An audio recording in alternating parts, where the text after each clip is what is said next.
నాదేం దాచబడిన జీవితం కాదే, పబ్లిక్ లైఫ్, బాహాటంగా ఉన్న లైఫ్ నాదే. కానీ నేను ఒకటి ఎరుగుదును, ఎన్ని వచ్చినా అది నన్ను విస్తరింపజేసే దానిలో భాగమే,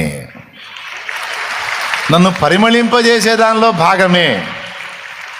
అంతే తప్ప నా మీదే పగబట్టి ప్రతీకార చర్య తీసుకునేవాడు కాదు. నా శత్రువు కాదు ఆయన, మా నాయన.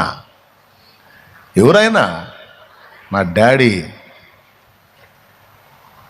నన్ను పిచ్చిగా ప్రేమించే నా తండ్రి, నా కోసం చచ్చిపోయేంత తను అప్పగించుకున్న నా బంగారు తండ్రి. ఆయన నా శత్రువా? నాకేమన్నా, నా మీద ఏమన్నా పగబట్టాడా?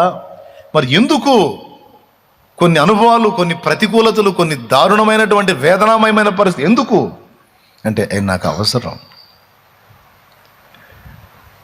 ఆయన నాకు అవసరం. నా పరిమళాన్ని వెదజల్లడానికి కావచ్చు, నన్ను ఇంకా విస్తారంగా అనేకులకు ఆహారం చేయడానికి కావచ్చు. విరిగిన మనసు, ఇక ముగిస్తున్నాలే, చివరి పాట అనుకోండి. విరిగిన మనసు, నలిగిన హృదయం, నీకిష్టమైన బలియాగములా. విరిగిన మనసు, నలిగిన హృదయం, నీకిష్టమైన బలియాగములా.